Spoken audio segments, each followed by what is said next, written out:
A veterinary medical officer with the Cell and Tissue Products team in the Division of Animal Bioengineering and Cellular Therapies.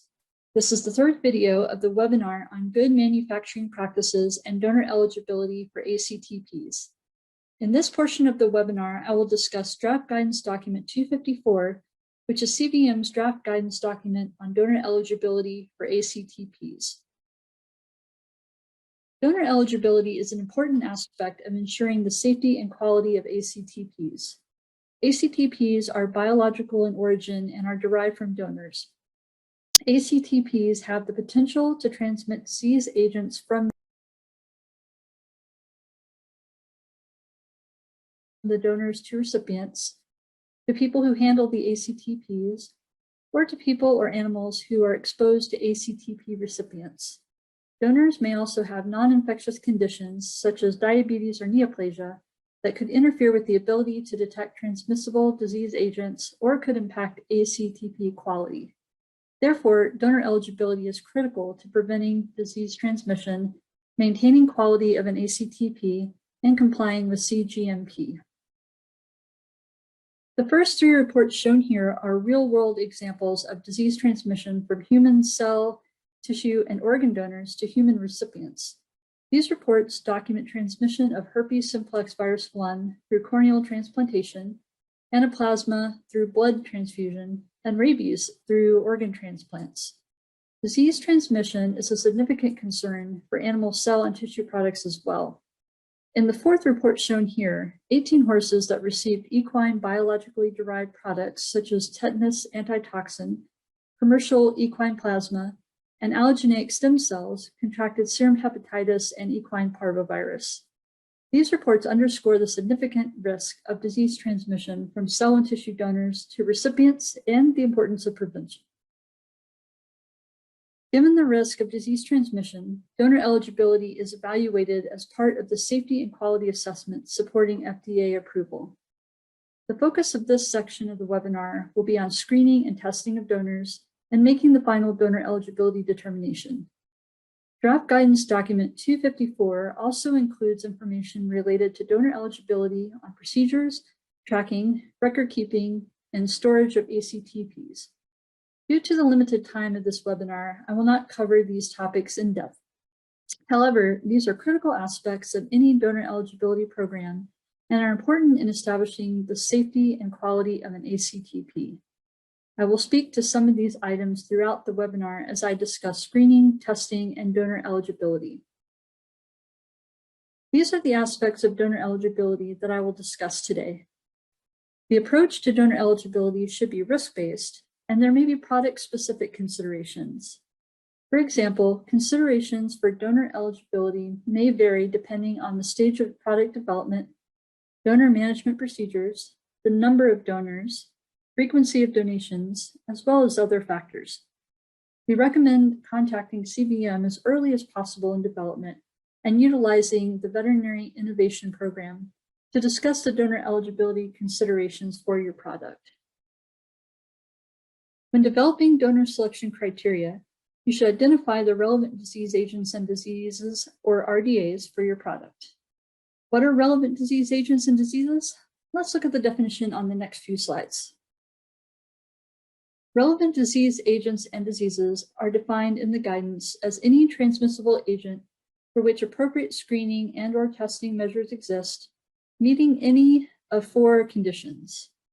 The first condition is that the disease agent is potentially transmissible to the recipient of the ACTP, to other animals in contact with the recipient of the ACTP, or to people who may handle or come in contact with the ACTP, and the disease agent has a sufficient incidence or prevalence to support a risk of its presence in the donor population, or the disease agent may have been released accidentally or intentionally in a manner that could place potential donors at risk of infection.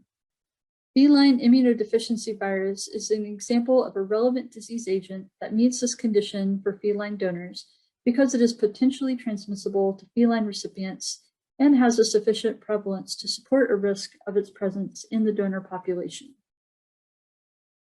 The second condition is a disease agent that could be fatal or life-threatening, could result in permanent impairment of a body function or permanent damage to body structure, or could necessitate medical or surgical intervention. Rabies virus is an agent that meets this condition for multiple mammalian donor species because it's a disease agent that is life-threatening. The third condition is a disease agent that is reportable to the United States Department of Agriculture, World Organization for Animal Health, or local government in the appropriate jurisdiction. Vesicular stomatitis virus is an example of a relevant disease agent that meets this condition for equine donors because this virus is reportable to state and federal animal health officials. The fourth condition is a disease agent that may affect the safety of edible tissues for human or animal consumption derived from food-producing animals treated with the ACTP. Due to the risk of raw milk consumption, Brucella melitensis could meet this condition for goat donors. You should develop a comprehensive list of relevant disease agents and diseases for your ACTP. Considerations in developing your list of relevant disease agents and diseases may include the donor population, geographical location, the susceptibility of your recipient population, as well as the characteristics of your ACTP. This list of relevant disease agents and diseases should inform which screening and testing procedures are appropriate to ensure donors are healthy and free from risk factors for and clinical evidence of each relevant disease agent and disease. Draft Guidance Document 254 provides simple lists of relevant disease agents for the dog, cat, and horse. These lists are intended only as a guide for donors residing in the United States, and additional agents may need to be added to the list for a given ACTP. For example, if horse donors reside in a region where African horse sickness virus is endemic, African horse sickness virus should be included in the list of relevant disease agents. Next, we will discuss screening and testing criteria and procedures. As I walk you through each of the remaining items on this slide in more detail, I'll use our previously discussed 3 case examples to demonstrate concepts associated with donor eligibility. Let's take a look at those case examples now. The first case example is a managed colony of cats. What do I mean by managed? When I refer to managed donors, I mean those donors that are housed and cared for under established management practices that reduce the risk of exposure to disease agents and diseases. This includes extensive screening and testing of a potential donor before the animal enters the managed group. In this first case example, the colony is small in size, indoor only, and closed, meaning that new donors are only added to the colony by breeding colony cats. In this example, the cats donate for ACTP production quarterly. The second case example is a managed herd of horses. The herd has access to pasture, so the horses have some potential environmental exposure to wildlife and insect vectors. Animals from outside of the managed herd may be added to the herd, but only after a period of quarantine that includes extensive screening and testing. In this example, the herd is large in size, so some animals in the herd serve as sentinels for the purpose of disease agent testing. These horses donate for ACTP production quarterly. The third case example is client-owned dogs who live in homes with their human owners and other animals. They may have many potential environmental exposures. In this example, the client-owned dogs provide a one-time donation for ACTP production. Now let's return to talking about donor screening. The purpose of screening is to evaluate the donor's general health and risk of exposure to each of the relevant disease agents and diseases. The list of relevant disease agents and diseases should be considered when developing screening criteria and procedures. Screening criteria can be designed to minimize risk factors for exposure to relevant disease agents and diseases. In the cat colony case, the developer established several criteria for managing the cats that could minimize risk of exposure to rabies virus. In this example, the screening criteria used to support donor eligibility include that cats are free from clinical signs of rabies infection on physical exams and observations. Cats are housed indoor only since birth. Facilities are maintained according to facility SOPs to ensure cats do not have any exposure to wild animals. The facility has strict biosecurity procedures, and cats are vaccinated for rabies. The example criteria that I just described can generally be broken down into two types: historical criteria and screening evaluation criteria. Let's take a look at historical criteria. Examples of historical criteria include criteria related to donor description, medical history, travel history, vaccination history, and environmental history. Historical criteria are intended to evaluate the health of the donor and to reduce the risk of exposure to and presence of relevant disease agents and diseases. This slide shows some examples of historical criteria established by the developer in the cat colony case. Some example criteria include no treatment with biologics and no history of latent infectious disease, and no travel outside of the facility in order to reduce the donor's risk of exposure to relevant disease agents and diseases.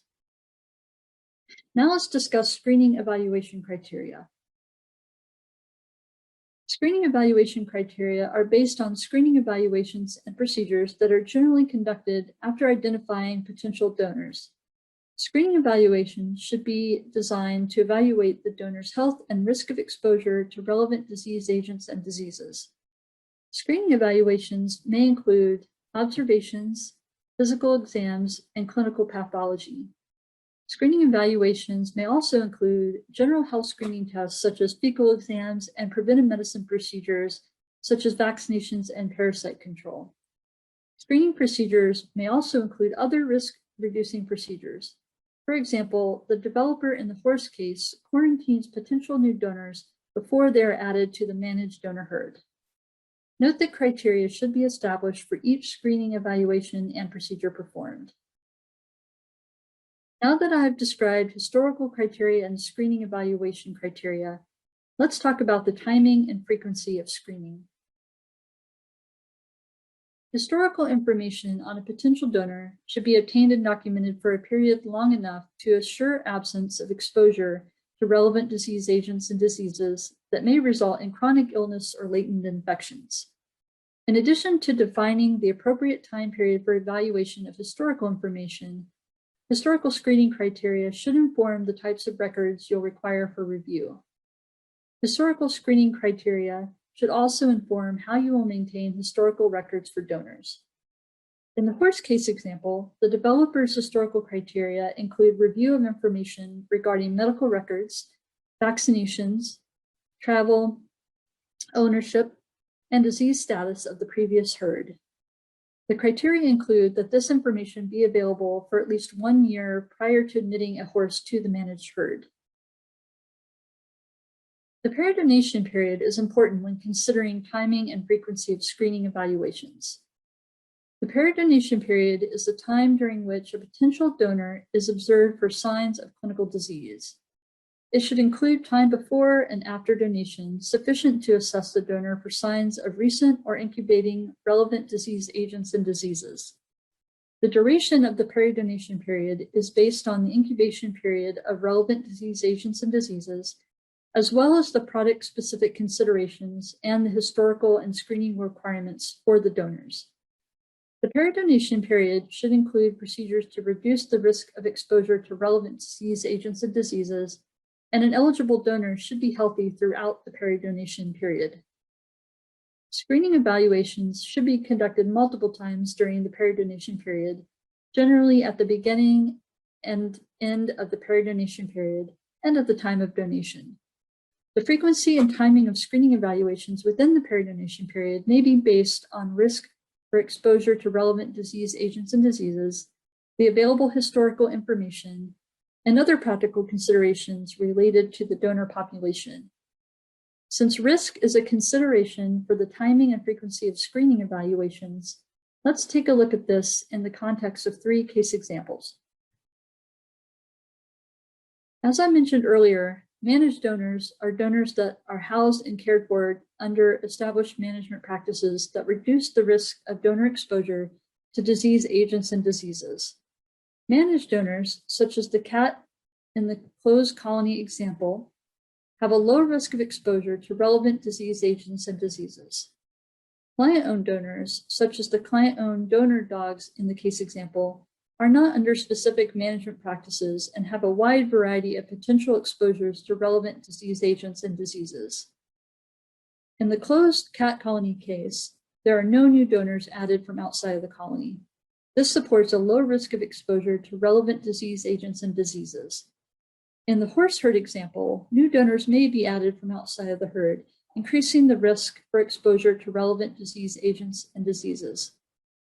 In the closed cat colony case, donor cats are indoor only and do not have any exposures to the outdoors. This supports a low risk of exposure to relevant disease agents and diseases.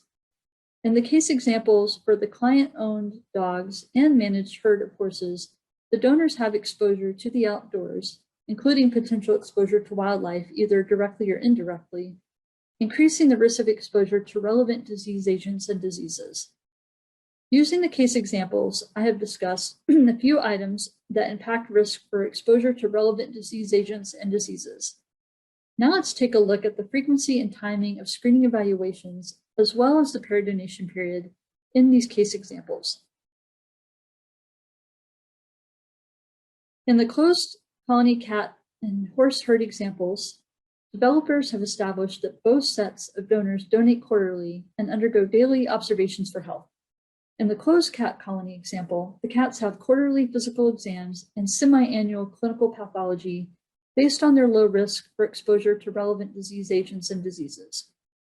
In the horse example, the horses have monthly physical exams and quarterly clinical pathology to address the risk associated with donor exposures and addition of new horses from outside the herd. In both the cat and horse cases, the physical exams and clinical pathology evaluations are timed to occur just before donations. For both the cat and horse cases, the peri-donation period begins when the donor enters the group and continues as long as donors remain in the donor group. Now let's look at the client-owned dog case, where the dogs donate one time. In this case example, the developers propose a peri-donation period of 30 days before donation to 30 days after donation, based on the relevant disease agents and diseases for the donor population and ongoing risk of exposure. Physical exams, clinical pathology, and other screening evaluations are performed 30 days before donation, at the time of donation, and 30 days after donation. Daily observations are performed by the owners throughout the peri-donation period. The client-owned dogs undergo frequent screening evaluations throughout the peri-donation period and are evaluated based on strict screening criteria to address the ongoing and relatively higher risk of exposure to relevant disease agents and diseases. Now that I've talked about establishing screening criteria and procedures, let's talk about establishing testing criteria and procedures. This slide shows some of the general considerations for establishing testing procedures. First, let's talk about the list of relevant disease agents and diseases for which donors will be tested. In general, tests should be performed for each relevant disease agent on your list. If you're proposing not to test for a relevant disease agent, you should provide a justification based on a risk assessment. The justification should identify the screening criteria or other information that support the absence of exposure to or the presence of the relevant disease agent or disease. Testing should utilize the most accurate and sensitive test method available and the most appropriate sample. There are many considerations for choosing the most appropriate test, including availability of a test, donor samples or laboratories, need for multiple tests or samples, time to receiving test results, and availability of test method information and validation. All test methods should be validated. Validation typically involves demonstration of method characteristics such as accuracy, precision, specificity, limit of detection, limit of quantification, linearity, range, and robustness. You should consider the design and function of the test methods and evaluate the characteristics that are applicable for demonstrating that the method is suitable for its intended use. CVM Guidance 63, Validation of Analytical Procedures, Definition and Terminology, and 64, Validation of Analytical Procedures, Methodology, provide recommendations for method validation. We recommend submitting test method validation early in the development process. You should define what constitutes a negative or non-reactive test result and justify the criteria used to determine eligibility of a donor. For example, if using serology, you may define a negative test one way for a vaccinated donor and another way for a non-vaccinated donor. You may need to conduct additional tests, such as PCR tests, to determine presence of a relevant disease agent when initial screening tests are inconclusive. You should provide CVM with a scientific justification for these criteria. Possible considerations for the timing and frequency of testing include risk factors related to the donor population, incubation periods of relevant disease agents and diseases, sensitivity of available test methods, and access to the donors. The testing plan should be designed to rule out exposure to or presence of a relevant disease agent or disease at the time of donation. This means that testing generally occurs multiple times within the peridonation period, including before, at the time of, and after donation. Let's take a look at some examples of timing and frequency of testing. In the cat colony case, the cats are in a closed, managed group, which lowers the risk of exposure to relevant disease agents and diseases. The colony management procedures are designed to identify donors with clinical signs of illness and require an investigation into the cause of each illness. This further decreases the risk of a relevant disease agent or disease to go undetected. In the cat example, the developer proposes that donors are tested annually for relevant disease agents and diseases. In the horse case, the developer proposes that individual donors are tested annually for relevant disease agents and diseases, while a small number of sentinels are tested quarterly. The use of sentinels is proposed to address risks associated with ongoing environmental exposures while minimizing the testing of the entire donor herd.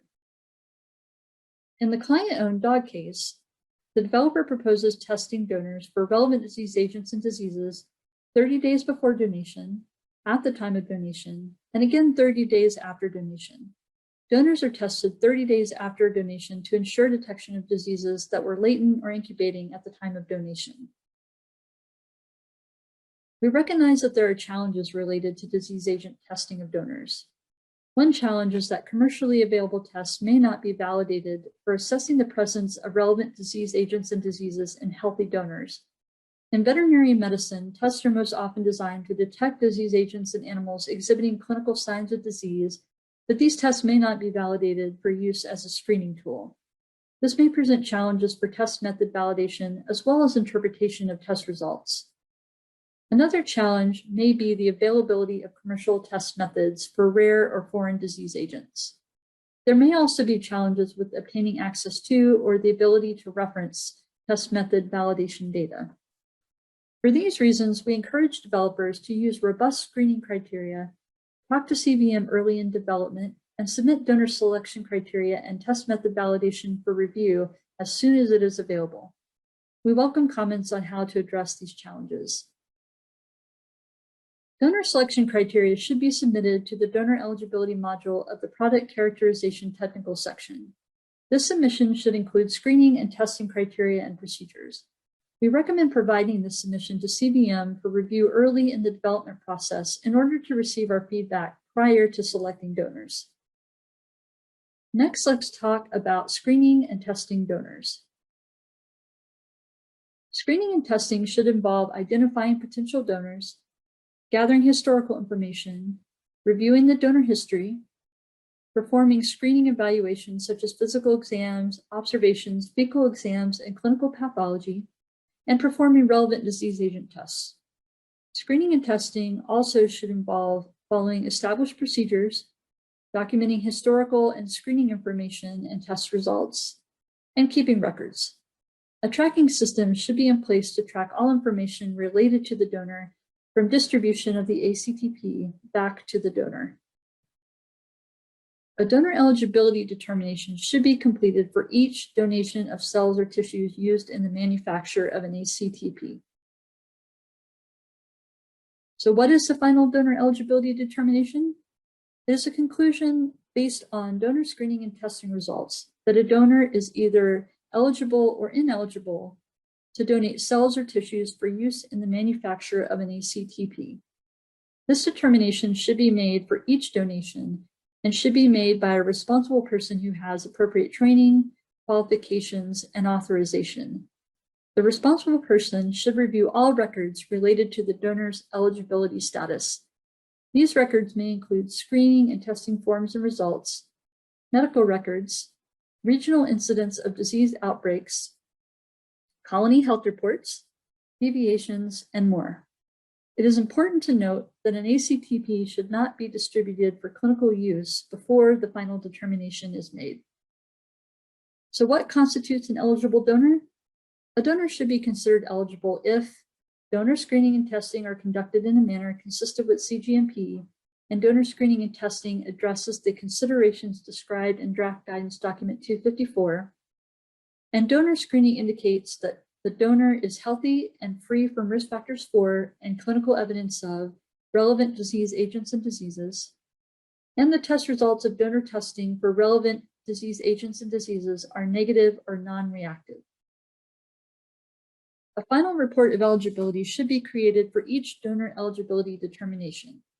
Each final report of donor eligibility should include donor eligibility requirements, which are the donor selection criteria used to determine donor eligibility, documentation and interpretation of donor screening and testing results, a final statement of the eligibility or lack of eligibility of the donor, any deviations from the donor selection criteria process, and qualifications of the person responsible for making the donor eligibility determination.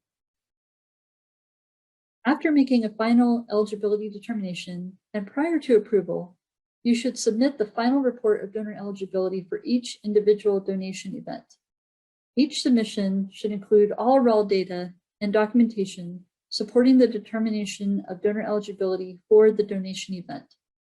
This information should be submitted to the donor eligibility module of the product characterization technical section.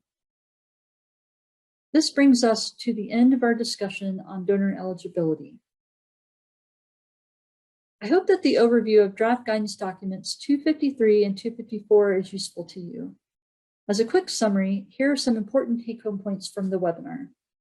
Early in development, talk to CVM, request enrollment in the Veterinary Innovation Program, and utilize VIP benefits such as pre-review feedback. This will help facilitate an efficient and predictable approval process. Draft guidance documents 253 and 254 are intended to support development of ACTPs and assist developers in meeting both statutory and applicable regulatory CGMP requirements. The recommendations in draft guidance document 253 should be applied to consistently produce quality ACTPs and to ensure that ACTPs are not contaminated and do not become contaminated during manufacturing. The recommendations in draft guidance document 254 are important to help prevent the transmission of relevant disease agents or diseases. We encourage you to provide comments on draft guidance documents 253 and 254 by November 22nd. While comments on guidance documents are welcome at any time, we invite your comments during the comment period so that your comments will be considered when we draft the final guidance document. This concludes the webinar. If you have general questions about the regulation of ACTPs, the webinar, or the draft guidance documents, you may send your questions to the FDA CVM Animal Biotechnology email listed here. I would also like to provide you with Dr. Boxer's contact information. Thank you for joining us in these discussions of CGMP and donor eligibility